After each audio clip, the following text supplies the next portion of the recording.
Ukraine says it has sunk another of Russia's battleships in the Black Sea, the Caesar Kunikov this time, stationed near the Crimean Peninsula.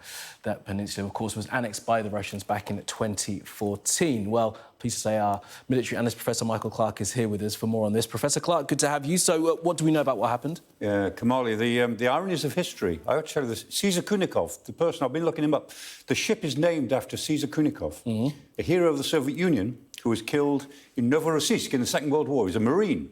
He was killed on this day, the 14th of February, 1943, 81 years ago today. That can't be a coincidence, can it? They targeted it. Well, you know, history doesn't repeat itself, but it sure as hell rhymes. That's incredible. And so, on the 81st anniversary of his death, the ship that bears his name appears to have been hit, and it now looks as if we've got some confirmation that it's probably blew up. Right. We've got some idea of the damage, but you and I were speculating earlier on, was it sea baby drones or was it missiles? It might have been a combination. It looks as if it was several things at once. Right. The best way to kill a ship is to overwhelm it. And it does appear that it may have had ammunition loaded, which is what these Rapucha-class things have been doing, carrying ammunition backwards and forwards.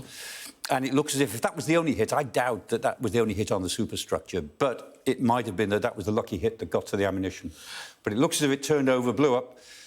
No survivors. And you've got to say, when 80-odd sailors get killed all in one go, like that, it's quite sobering. And any seafarer will tell you it's a victory, but it's a sort of it's a difficult victory. Yeah. I mean, outside the sort of the historic significance of the man's name and the individual that was the Marine that was killed as 81 years ago, what kind of impact does this have on the war, do you think?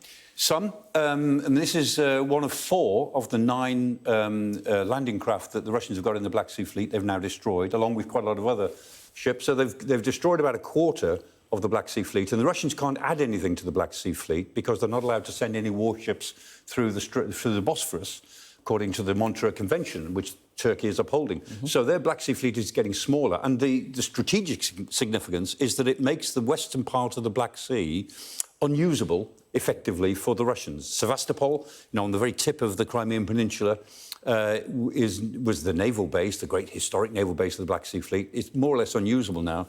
And this ship was just off Alupka, again on the southern tip. Again, it shows it can be attacked there. It doesn't have to be near to the Ukrainian coast. The Ukrainians have attacked as far east as Novorossiysk, as in Russia proper. And so this is a strategic gain for the Ukrainians. They're making the most of it, of course. And it's a good day for them. And they haven't had that many good days recently. So, and that's obviously on at sea. But what about the land war at the moment? What's happening there? Well, on land, it's a different story. The Russians are pushing on all fronts with huge losses. And the Ukrainians look as if they're about to lose Avdiivka, which is very important to them.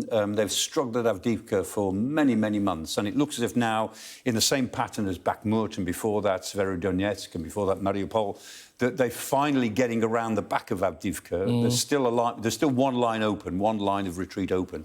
But if the Russians manage to close that in the coming days, and I guess that they might, then the Ukrainians will have to withdraw from it. And that will be a strategic loss. Bakhmut wasn't strategically so important. Avdiivka will be important, and the Ukrainians look as if they may lose it. So this victory in the Black Sea has to be set against what else is happening elsewhere on the front. Certainly does. Really appreciate the historical significance of the downing of that ship. Professor Clarke, thanks for that.